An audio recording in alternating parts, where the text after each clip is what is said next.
आपको बताएं कि 8 बजे सुबह से लेकर के शाम हो गई है, लेकिन इन लोगों को लाश नहीं दिया जा रहा है, क्योंकि इन लोगों की मांगे थी कि 10% जो कटौती किया जाता है सरकार के द्वारा, वो पैसा कहाँ जाता है और सरकार घपला कर रही है। अगर 70 दिन में देखें 7 लोगों की मृत्यु हो चुकी है। अभी अधिकारी थे और क्या क्या बात हुई है सर?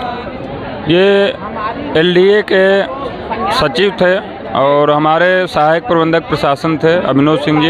हाँ, इन्होंने जो है अभी हम लोगों का मतलब जो मृतक आश्रित होता है उसमें नौकरी न देने के बजाय वो कह रहे हैं कि हम आउटसोर्सिंग से रखेंगे। हाँ, जब नियमावली में मतलब बोर्ड बैठकों में ये आपका पास हो चुका है तो हमारी नियमावली चेंज करके उसको जो है क्यों नहीं नौकरी दिया जा रहा। आज हमारा कर्मचारी भाई 3 महीने से हम लोगों का धरना चल रहा है लगातार, 70 दिन हो चुके हैं। तो इसमें दिसंबर माह में 300 कर्मचारियों का लगभग वेतन काटा गया और जनवरी माह में 60-70 कर्मचारियों का वेतन काटा गया, जिसमें हमारा खुद का काटा गया है पूरे महीने का। अब इस तरीके से मानसिक डिप्रेशन में कर्मचारी है जिनका जो है मतलब ट्रांसफ़र करने की धमकी दिया जाता है और क्या कहते हैं सस्पेंड करने का धमकी दिया जाता है, वेतन काटने का धमकी दिया जाता है और अपनी जो हमारी आवाज़ उठा रहे हैं उसको उठाने मतलब दबाने के लिए धमकी दिया जाता है। क्यों ऐसा होता है सर? अधिकारियों के द्वारा आप लोग कर्मचारी हैं जो अपनी मांग को रख रहे हैं, तो क्यों ऐसा धमकी दिया जा रहा है अधिकारियों को? 13 सालों से हम लोगों का 10% कटौती हो रहा है वेतन। हाँ, वो जो कटौती होता है वो पैसा जो है मतलब एनपीएस के रूप में कटौती होता है, उसका पैसे का कोई अता पता नहीं है और आज तक हमारे 13 सालों में कोई भी खाता नहीं खोला गया है। तो इस तरीके से 8 से 10 लाख रुपए प्रत्येक कर्मचारी का हो रहा है, जिसमें जो है आज तक उनके खाते नहीं खुलवाए गए और उसमें जो है 10 करोड़ 75 लाख रुपए गमन भी हो चुका है और साथ में ये भी नहीं पता है कि वो 40-50 करोड़ रुपए भी गमन हो सकता है और ये पूरा जो 800 करोड़ रुपए है ये भी गमन हो सकने की पूरी संभावना है। अभी जो अधिकारी आए थे उन लोगों से बात आप लोगों ने किया तो क्या निष्कर्ष निकला सर? वही आश्वासन दे रहे हैं, लिखित में हम लोगों को कुछ नहीं दे रहे हैं और 13 सालों से खाली आश्वासन दे रहे हैं कि ये हो जाएगा वो हो जाएगा, आपकी सारी मांगे जायज़ हैं। अभी मुख्यमंत्री जी के ओएसडी से 2 बार वार्ता हो चुकी, उन्होंने कहा आपकी मांगे पूरी जायज़ हैं और इसको जो है आपका हम पूरा करवा देंगे। तो उन्होंने 4 दिन का समय भी दिया था, प्रधानमंत्री जी का प्रोग्राम था। इसके बाद जो है फिर दोबारा वार्ता हुई तो उसमें भी 4 दिन का समय दे दिया और कल फिर शायद उनसे अब वार्ता शायद हो सकती है। तो कहने का मतलब जब उच्च अधिकारी जो मुख्यमंत्री जी के यहाँ पर हैं वो लोग कह रहे हैं कि आप लोग बिल्कुल पूरी तरीके से सही जायज़ मांग रहे हैं, तो हमारे जो अभी एलडीए सचिव साहब आए थे तो ये लोग क्यों कह रहे हैं कि आप लोग नियमावली में ऐसा नहीं है, आपको मृतक आश्रित में नौकरी नहीं मिलेगी, जब बोर्ड बैठक में हमारा पास हो चुका है तो क्यों नहीं दिया जा रहा। यही हम सब लोग देखिए जो कमरा आपको दिखा रहे हैं जिसमें ताला लगा हुआ है, मर्चरी इस पर लिखा हुआ है और उसके बाद पुलिस प्रशासन ने लगाया गया है इस लाश को देख रेख के लिए और इन लोगों की मांग है कि लाश को दे दिया जाए। हम लोग धरना जहां दे रहे हैं वहां पर जाएंगे, लेकिन अधिकारी के द्वारा इन लोगों को आश्वासन सिर्फ दिया गया लेकिन जो मांगे हैं पूरा नहीं किया गया। सर अधिकारी से क्या बात हुई? दरअसल कुछ नहीं, यहाँ तो केवल बस वही लॉलीपॉप जो शुरू से 2011 से हम लोगों को आज तक देते आए हैं कि बस केवल हम आश्वासन देते हैं, बस उसी पे आप सब संतोष कर लीजिए। आश्वासन के अलावा आज तक कुछ हम लोगों को दिया ही नहीं है, जबकि हमारी नियमावली बनी हुई है और बोर्ड भी गठित किया गया है जिसमें कि अभी तक 12 सदस्य थे और सचिव स्तर के हैं। सारे विभागों से जितने अनुभाग हमारे यहाँ पर वर्तमान में हैं उन सारे विभागों के जो सचिव हैं, सचिव स्तर के अधिकारी हमारे बोर्ड बैठक के हैं। बोर्ड गठित किया गया है, उसमें ये प्रावधान किया गया था इन कर्मचारियों की जो भी समस्याएं होंगी वो बोर्ड गंभीरता से उन पे विचार करेगा, उसके बाद वो तत्काल प्रभाव से लागू की जाएंगी। हमारे बोर्ड बैठक ने समय समय पर जो निर्णय दिए, हम लोगों का पुनरीक्षित वेतनमान, मेडिकल और ये मृतक आश्रित सारा कुछ हमारे बोर्ड बैठक ने दे दिया है। 18 में भी दिया है, 16 वाले में भी दिया है, 13 में दिया है। वो आदेश आज तक हम लोगों पे लागू किए ही नहीं गए। फिर भी हम लोगों को मुख्य प्रबंधक के द्वारा नियमावली का ही हवाला दिया जाता है कि आपकी नियमावली में नहीं। साहब बोर्ड बैठक के आदेश तो देखिए पहले, आखिर आदेश कहते क्या है। दूसरी बात, हमारी नियमावली में ये भी वर्णित है कि राज्य सरकार कर्मचारियों को जो भी सुविधाएं मिलेंगी इन स्मारक समिति के कर्मचारियों पर उसी तरीके से लागू होंगी तत्काल, लेकिन उन पे कोई संज्ञान नहीं लेता है। अब पता नहीं क्यों है, बाकी सब पढ़ने में आ जाता है, बस वो 2 लाइनें बस वही पढ़ने में नहीं आती हैं। आज देख रहे हैं सर, सुबह 8 बजे से शाम हो गई है, रात आधी रात हो गई है, लेकिन अभी आप लोग यहाँ से गए नहीं हैं। आज का क्या है सर? भाई साहब, जब पेट में आग लगी हो तो कुछ भी दिखाई नहीं देता है।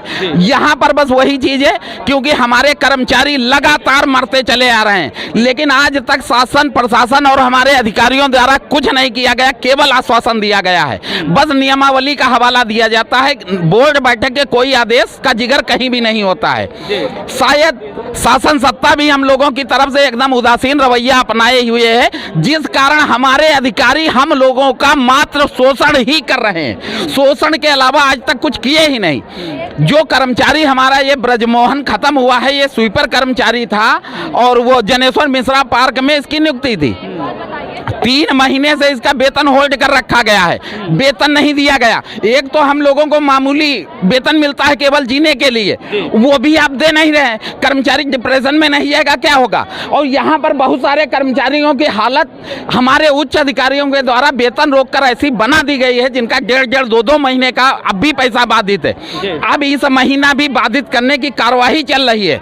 वो बेचारे आत्महत्या को विवश होंगे। अगर आत्महत्या को विवश होंगे तो हमारे उच्च अधिकारियों पे हत्या का मुकदमा दर्ज होना चाहिए। तुरंत कार्रवाई होनी चाहिए, तत्काल उनको अरेस्ट करके जेल में डालना चाहिए, क्योंकि हम लोगों को बस केवल ये आश्वासन आश्वासन आश्वासन और नियमावली बस इतना ही केवल बताया जाता है और कोई भी वो नहीं दिया जाता है। और फिर वो आश्वासन भी जो दे रहे थे तो कर्मचारी यहाँ लिखित में मांग रहा है, भाई लिखित में दीजिए। तो जो आप मुंह से बोल रहे हैं वो आप मीडिया के सामने भी बोलने को तैयार नहीं है और ना ही लिखित आदेश देने को तैयार है, तो आपकी बात का विश्वास क्या किया जाए। क्योंकि हम लोग केवल आपकी बात का विश्वास करते करते आज 13 बरस हो गया छलते हुए हमको, आपको शर्म नहीं आई। लेकिन अब हमारे कर्मचारी बताइए, अब जो कर्मचारी हमारा खत्म हुआ है इसके भी परिवार का वही हाल होने जा रहा है कि कटोरा लेके हाथ में बेचारे भीख मांगे खाएं, बच्चों की परवरिश का भी कोई वो नहीं है। बताइए अब इस हालात में हम लोग क्या करें, आत्महत्या ना हो तो क्या हो। हमारे कर्मचारी सस्पेंड करने की धमकी दी गई, धरने में शामिल होता था, वेतन उसका रोका गया। तो इन अधिकारियों पे ये हत्या का मुकदमा दर्ज होना चाहिए, क्योंकि वो मरा नहीं बल्कि मारा गया है शोषणात्मक कार्रवाई करते हुए। अगर उसका वेतन परमानेंट जो मिल रहा था वही अगर मिल रहा होता, उसकी बीबी को पित्त की थैली में पथरी है। आप बताइए, वो इस चीज के लिए भी बड़ा परेशान था कि 3 महीने से जो आदमी गुजर के लिए कहीं किसी से 500 लिए, किसी से 1000 लिए, अब जब वही कर्मचारी बेचारे वेतन उनका खुद रोक के रखे हैं, अब वो नहीं दे पा रहे हैं, तो बताइए वो उसका हार्ट फेल नहीं होगा कि जब उसके परिवार का वो अपने भरण पोषण और दवा दारू करने में जब सक्षम नहीं हो रहा है, तो ऐसी घटनाएं होती रहेंगी। ये कोई आखिरी नहीं, अभी और होंगी। तो क्या लगता है सर, अब तो रात हो गई है, आप लोग यहाँ पर लाश के लिए मांग रहे हैं, लेकिन अधिकारी के द्वारा कुछ जवाब नहीं दिया गया, अब आगे क्या करेंगे आप लोग? दरअसल में अधिकारियों के द्वारा जवाब ये नहीं दिया जा रहा है, केवल ये सबको लालीपाप सदा के और ये डेड बॉडी को सीधे घर भेजना चाहते, ये नहीं चाहते कि पोस्टमार्टम हो।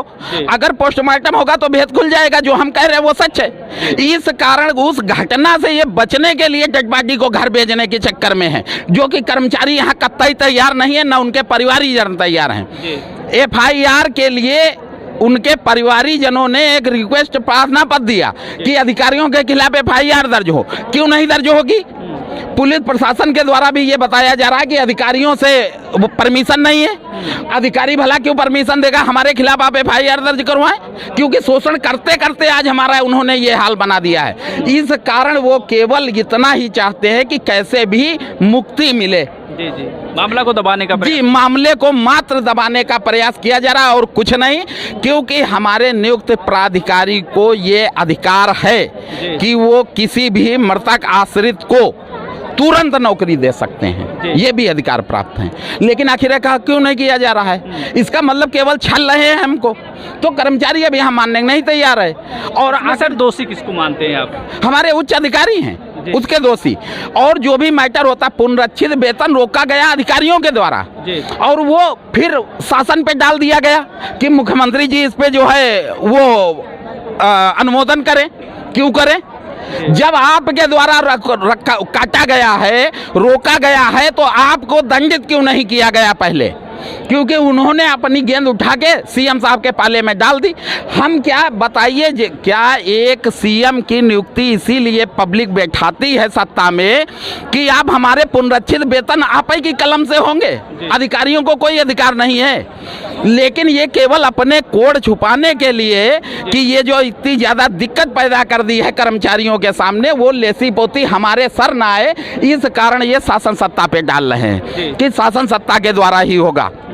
हमारी नियमावली के बाद एक बोर्ड गठित किया गया था जिसमें 12 सचिव स्तर के अधिकारी उसमें शामिल है। हमारे यहाँ जितने भी अनुभाग हैं कि जैसे विद्युत अलग है और वो हाउसकीपिंग अलग है, तो इनके पीडब्ल्यूडी, विद्युत विभाग और ऐसे ही कई विभागों के जो प्रमुख सचिव हैं वो हमारे जो है बोर्ड मीटिंग का बोर्ड का हिस्सा हैं। 12 थे, अब की बार संशोधन करके 14 कर दिए गए।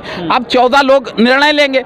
तो जो निर्णय उन्होंने केवल इसलिए बोर्ड बनाया गया था कि इन कर्मचारियों की जो भी समस्याएं होंगी आप इनसे संज्ञानित हो, और अपने सब लोग बोर्ड की बैठक साल में 1 या 2 बार होंगी हर साल। लेकिन पहली बात तो वो बैठकें नहीं आहूत होती हैं, और आहूत होती है बोर्ड बैठक हमारे पक्ष में निर्णय देता है, तो यह नियमावली संशोधित क्यों नहीं करते हैं? और अगर संशोधित नहीं करते हैं तो इनको दंडित किया जाए। क्यों आज तक दंडित नहीं किया गया? उसका कोप भाजक हमारा कर्मचारी बन रहा है, जो कि निहायत बहुत ही दुखद विषय है। हम चाहते हैं माननीय मुख्यमंत्री जी, जो हमारे बार बार जनता उनको पसंद करके, हम लोग पसंद करके शासन सत्ता की बागडोर सौंप रहे हैं, तो आपसे मेरी विनम्र प्रार्थना है हाथ जोड़कर कि इस मृतक आश्रित परिवार को तत्काल में सेवा में लिया जाए। और हम लोगों की जो भी मांगे हैं, 12 मांगे हम लोगों की हैं, लेकिन वो कहने की हैं, मात्र मुख्य मांगे 6, 7, 8 हैं जिसका कि वो हिस्सा है। हम लोग 13 साल सर्विस करते हो गया है, परमानेंट वेतन भोगी हैं, और आज तक हम लोगों का स्थायीकरण नहीं किया गया, ना ही एसीपी का लाभ दिया गया, ना ही मेडिकल की सेवा दी गई, ना ही हमें पुनरीक्षित वेतन दिया गया, ना ही 7 पे कमीशन दिया गया, और ना ही मृतक आश्रित दिया गया। तो आखिर ये दुर्भावनापूर्ण रवैया क्यों?